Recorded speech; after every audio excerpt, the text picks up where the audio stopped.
குக்கரில் சிம்பிளாக மஷ்ரூம் பிரியாணி எப்படி ரெடி பண்ணலான்னு சொல்லி பார்க்கலாம். 2 ஸ்பூன் அளவுக்கு எண்ணெய், 1 ஸ்பூன் அளவுக்கு நெய் சேர்த்துக்கோங்க. பிரியாணி ஸ்பைசஸ்லாம் ஒன்று சேர்த்துட்டு ஒரு பெரிய வெங்காயத்தை நீளமாக ஸ்லைஸ் பண்ணி வச்சுருக்கேன்.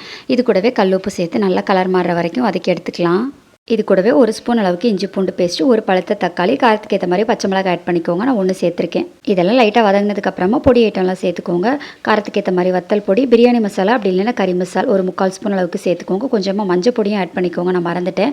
1 ஸ்பூன் அளவுக்கு தயிர், இது கூட கொஞ்சமாக மல்லி இலை, புதினா இலை, அதுக்கப்புறமா நம்ம க்ளீன் பண்ணி வச்சுருக்கிற மஷ்ரூமே உள்ளாடி சேர்த்து நல்லா மிக்ஸ் பண்ணிக்கோங்க. நான் 1 பாக்கெட் மஷ்ரூம் எடுத்திருக்கேன். மசாலாவோட நல்லா மிக்ஸ் ஆனதுக்கப்புறமா தண்ணி சேர்த்துக்கலாம். 1 கப் பாஸ்மதி ரைஸ்க்கு 1.5 கப் அளவுக்கு தண்ணி வந்து கரெக்டாக இருக்கும்.